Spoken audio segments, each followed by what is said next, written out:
अयोध्या और राम मंदिर एवं बाबरी मस्जिद को लेकर एनसीईआरटी ने एक फैसला लिया है। एनसीईआरटी की 12वीं की सामाजिक विज्ञान की नई किताब में अहम फैसले लिए गए हैं, जिसके तहत बाबरी मस्जिद का नाम हटा दिया गया है। अब नई किताब में इसे 3 गुम्बद वाला ढांचा लिखा गया है। वहीं अयोध्या वाले अध्याय को छोटा कर दिया गया है। इसमें भाजपा की सोमनाथ से अयोध्या की रथ यात्रा, कार सेवकों की भूमिका, बाबरी मस्जिद ढहाने के बाद हुई हिंसा, राष्ट्रपति शासन और अयोध्या में हुई हिंसा पर भाजपा के खेद वाली बातों को शामिल किया गया है। एक रिपोर्ट में यह भी बताया गया है कि पुरानी किताब में लिखा गया था कि 16वीं शताब्दी में मुगल बादशाह बाबर के जो सेनापति मीर बाकी ने बाबरी मस्जिद का निर्माण किया था।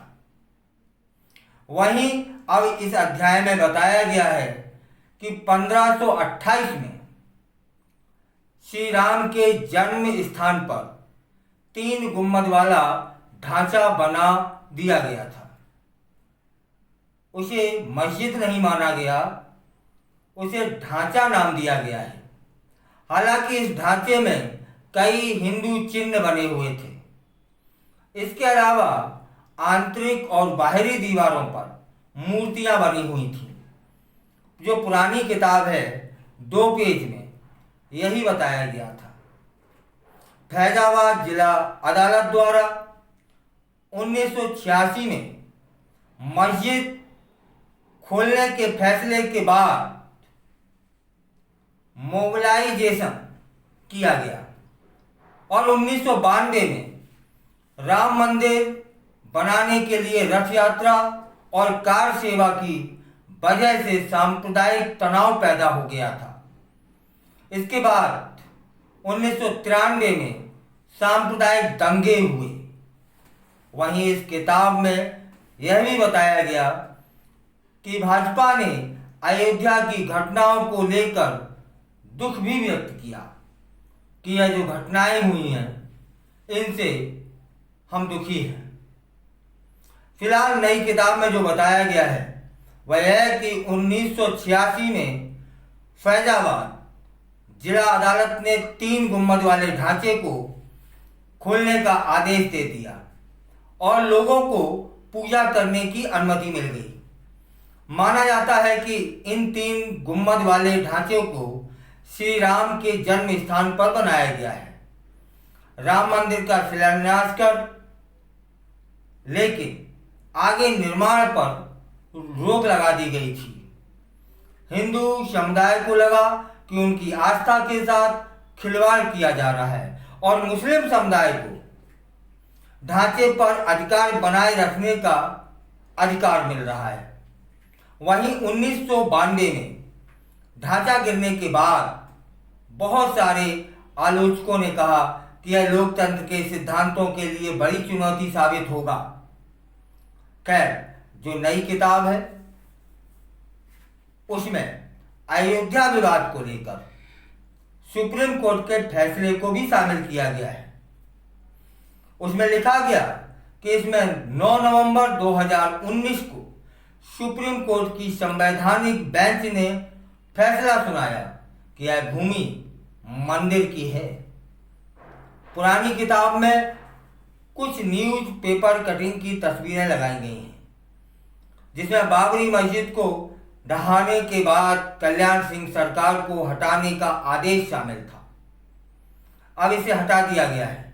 बता दें कि 2014 के बाद से चौथी बार एनसीईआरटी की किताब में बदलाव किया गया है। 2014 से यह चौथी बार है कि जब एनसीईआरटी ने बदलाव किए हैं। अप्रैल में एनसीईआरटी ने कहा था कि राजनीति में हालिया डेवलपमेंट के आधार पर चैप्टर में परिवर्तन किया जाता है और नई चीज़ों को शामिल किया जाता है। अब जो यह नई किताब आने वाली है, इस किताब में बाबरी मस्जिद के स्थान पर 3 गुंबद वाला ढांचा है और जो अयोध्या को लेकर विस्तार से लिखा गया था उसे भी छोटा कर दिया गया है। नई किताब, नए अध्याय, नया चैप्टर, नए बच्चों को पढ़ने को मिलेगा कि सुप्रीम कोर्ट ने क्या फैसला दिया। सांप्रदायिक हिंसा हुई, किस किसने उस स्थान पर अपना अधिकार जताया, अपना अधिकार बताया, और वह जो 3 गुंबद थे उसको किसने बनाया, क्यों बनाया, इसके बाद कार सेवकों की भूमिका और बाबरी मस्जिद ढाने की बातें, इसके बाद देश में हुई सांप्रदायिक छुटपुट हिंसाएं, इन सब का थोड़ा थोड़ा उल्लेख उस नए चैप्टर में शामिल किया गया है। अब अयोध्या के विषय में, 3 गुंबद वाले ढांचे के विषय में और सुप्रीम कोर्ट के फैसले के विषय में जो नए बच्चे हैं, नए सत्र में आने वाले हैं, उन्हें जानने को मिलेगी। जो पुराना हो गया है, जो पुराने बच्चे थे उन्होंने बाबरी मस्जिद को पढ़ा, अब नए बच्चे 3 ढांचे वाले गुंबद को जानेंगे। उसके पीछे का जो भी पृष्ठभूमि है उसे भी जानने का अवसर मिलेगा। खैर, एनसीईआरटी की यह चौथी फेरबदल की नई किताब अब नए बच्चों के सामने होगी। वो इतिहास को समझ पाएंगे कि बाबरी मस्जिद थी या नहीं थी, बाबरी मस्जिद को 3 ढांचे वाले गुंबद को बाबरी मस्जिद कहा जाता था या बाबरी मस्जिद को 3 ढांचे वाला गुंबद बोला जा रहा है। अयोध्या के विषय में भी उसमें जो भी लिखा गया था उसे छोटा कर दिया गया है।